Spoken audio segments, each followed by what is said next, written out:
ఈ టీబీ అనేది మన ఇండియా లాంటి డెవలపింగ్ కంట్రీస్‌లో ఆల్మోస్ట్ అందరికీ ఎక్కడైతే మనకి ఇన్ఫెక్షన్ కనిపిస్తూ ఉంటదో ఎక్స్‌రేలో, ఆ పార్ట్ నుంచి మనం తెమడ తీయడం వల్ల మనం ఈ ప్రైమరీ సోర్స్ ఆఫ్ ఇన్ఫెక్షన్ అనేది లంగ్స్ ద్వారా రావడం అనేది జరుగుతూ ఉంటుంది. సో మనం టీబీ గురించి మాట్లాడుకుంటే టీబీ అంటే ట్యూబర్క్లోసిస్ అండి. ఇది one of the most common bacterial infections. ఇది కంటేజియస్ అంటే స్ప్రెడ్ అయ్యే ఛాన్సెస్ ఎక్కువగా ఉంటాయి. సో ఈ బ్యాక్టీరియల్ ఇన్ఫెక్షన్స్ మెయిన్‌గా మనకు ఎఫెక్ట్ అయ్యేది లంగ్స్‌కి అంటే ఊపిరితిత్తులకి. ఇంక్లూడింగ్ లంగ్స్‌తో పాటు ప్రతి ఆర్గన్ ఎఫెక్ట్ అయ్యే ఛాన్సెస్ ఉంటది. ఇంక్లూడింగ్ స్కిన్, ఐ ఇవన్నీ కూడా ఎఫెక్ట్ అయ్యే ఛాన్సెస్ ఉంటాయి. సో మెయిన్‌గా మనం ఈ ప్రైమరీ సోర్స్ ఆఫ్ ఇన్ఫెక్షన్ అనేది లంగ్స్ ద్వారా రావడం అనేది జరుగుతూ ఉంటుంది. సో దాన్ని పల్మనరీ ట్యూబర్క్లోసిస్ అంటాం. సో లంగ్ కాకుండా వేరే ఆర్గన్స్ ఏదైనా ఎఫెక్ట్ అయినప్పుడు దాన్ని ఎక్స్ట్రా పల్మనరీ టీబీ అంటాం. అంటే లంగ్ కాకుండా వేరే ఆర్గన్ ఎఫెక్ట్ అయినప్పుడు. సో పల్మనరీ టీబీ అనేది మనకి మెయిన్‌గా ఇన్హలేషనల్ అంటే మెయిన్‌గా మనం టీబీ పేషెంట్ పక్కన కూర్చున్నప్పుడు వాళ్ళు దగ్గడం వల్ల ఏదైతే దగ్గుతున్నప్పుడు ఎప్పుడైతే తుంపర్లు పడుతూ ఉంటాయో అది మన బాడీలోకి అంటే ఊపిరితిత్తులలోకి నోస్ ద్వారా లేకపోతే మౌత్ ద్వారా పోయినప్పుడు అది డిపాజిట్ లంగ్‌లో అయినప్పుడు మనకు అక్కడ ప్రైమరీ సోర్స్ ఆఫ్ ఇన్ఫెక్షన్ అనేది రావడం జరుగుతూ ఉంటుంది. సో అలా వచ్చినప్పుడు మనం ఈ టీబీ అనేది మన ఇండియా లాంటి డెవలపింగ్ కంట్రీస్‌లో ఆల్మోస్ట్ అందరికీ ఆ బాసిల్లై అనేది ఉండే ఉంటుంది. కానీ యాక్టివ్ అనేది ఉండదు. సో దాన్ని మనం మోస్ట్ కామన్‌గా లేటెంట్ టీబీ అనేది అంటాం. సో ఈ యాక్టివ్ అనేది ఎప్పుడు అవ్వడం అనేది జరుగుతూ ఉంటుందంటే మెయిన్‌గా మన బాడీ ఇమ్యూనిటీ తగ్గినప్పుడు మెయిన్‌గా ఆ ఇన్ఫెక్షన్ రావడం అనేది అంటే యాక్టివేట్ అవ్వడం వల్ల మనకి ఎఫెక్ట్ పడడం లేకపోతే సింప్టమ్స్ రావడం అనేది జరుగుతూ ఉంటుంది. సో ఇలా ఎఫెక్ట్ అయినప్పుడు మనం మోస్ట్ కామన్‌గా పేషెంట్స్ మనం ప్రెజెంట్ అయ్యే సింప్టమ్స్ ఏంటి అంటే దగ్గడం. అంటే మోస్ట్ కామన్‌గా మోర్ దెన్ 2 వీక్స్ నుంచి దగ్గు తగ్గట్లేదు అని ప్రెజెంట్ అవుతూ ఉంటారు. అట్లనే తెమడ కూడా వస్తుంది. అంటే పొడి దగ్గు కాకుండా తెమడతో పాటు వస్తూ ఉంటుంది. సో ఇంత లంగ్ ఎఫెక్ట్ అయినప్పుడు మనం బ్రీతింగ్ డిఫికల్టీ అనేది రావడం కూడా జరుగుతూ ఉంటుంది. మోస్ట్ కామన్‌గా టీబీలో మనకొచ్చే సింప్టమ్స్ ఏంటి అంటే ఫీవర్ ఈవినింగ్ పూట రావడం. అంటే ఈవినింగ్ రైజ్ ఆఫ్ టెంపరేచర్ అంటే పేషెంట్స్ మేము సాయంత్రం పూట కాగానే డల్ అయిపోతున్నాం, ఫీవర్ ఎక్కువ అవుతుంది అనేది జరుగుతూ ఉంటుంది.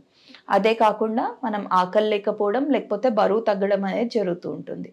సో ఇట్లాంటి సింప్టమ్స్ మన దగ్గరికి పేషెంట్ వచ్చినప్పుడు మనం నెక్స్ట్ డయాగ్నోస్ ఎలా చేయాలి అంటే ఆ తెమడ ఏదైతే పేషెంట్ ప్రొడ్యూస్ చేస్తున్నారో దాన్ని టెస్టింగ్ అనేది పంపిస్తాం. ఆ తెమడ పరీక్ష అనేది చేస్తాం.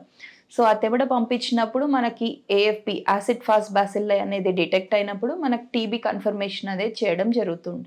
దీంతో పాటు మనం లంగ్స్ ఎంత ఎఫెక్ట్ అయింది అనేది చూసుకోవడానికి ఎక్స్‌రే అనేది చేయడం జరుగుతుంది. అవసరాన్ని బట్టి మనం ఒకవేళ తెమడ పరీక్షలో డయాగ్నోస్ కాకపోతే ఫర్దర్‌గా సీటీ స్కాన్ అనేది చేసి బ్రాంకోస్కోపీ అనేది కూడా చేస్తూ ఉంటాం. బ్రాంకోస్కోపీ అంటే ఏంటి అంటే something similar to endoscopy.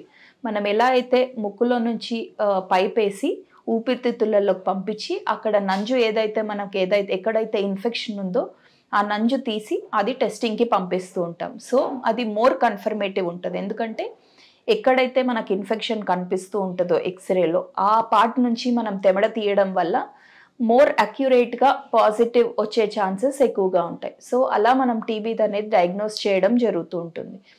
Next treatment పరంగా చూస్తే టీబీ అనేది మనము మోస్ట్ కామన్‌గా లాంగ్ టర్మ్ ట్రీట్మెంట్ ఇవ్వాల్సిన అవసరం ఉంది. So depending on patient positivity then we give treatment at least 6 months minimum treatment అయితే ఇవ్వాల్సి ఉంటుంది. సమ్ ఎక్స్ట్రా పల్మనరీ అంటే అదర్ ఆర్గన్స్‌కి వచ్చినప్పుడు కొన్ని పార్ట్స్ ఎఫెక్ట్ అయినప్పుడు మనం అట్లాంటి ఇప్పుడు బ్రెయిన్‌కి ఎఫెక్ట్ అయినప్పుడు ఇంకా కొంచెం ప్రొలాంగ్డ్ ఇవ్వాల్సిన వస్తూ ఉంటది. ఇంకా 2, 3 మంత్స్ ఎక్స్ట్రా ఇవ్వాల్సి వస్తుంది అదర్ దెన్ 6 మంత్స్. ఈ 6 మంత్స్‌లో మనకి ఇండియా లాంటి కంట్రీలో 2+4 మంత్స్ అంటే ఫస్ట్ 2 మంత్స్ ఒక కోర్స్ ఉంటది 4 డ్రగ్స్. నెక్స్ట్ 4 మంత్స్ 3 డ్రగ్స్ ఉంటది. ఒక టాబ్లెట్ తీసేసి ఈ ట్రీట్మెంట్ అనేది ఇవ్వడం జరుగుతుంది. సో ఇట్లాంటి టీబీ వచ్చినప్పుడు ఈ లాంగ్ టర్మ్ తీసుకుంటూ ఉండడం వల్ల పేషెంట్‌కి మళ్ళీ వచ్చే ఛాన్సెస్ తక్కువగా ఉంటాయి. సో ఇట్లాంటి పేషెంట్స్ మనం ప్రెజెంట్ అయినప్పుడు మోస్ట్ కామన్‌గా బాడీలో ప్రోటీన్ లాస్ అనేది జరుగుతూ ఉంటుంది. సో అలాంగ్ విత్ మనం ఏదైతే టాబ్లెట్స్ ఇస్తామో హై ప్రోటీన్ డైట్ అనేది కూడా రికమెండ్ చేస్తాం.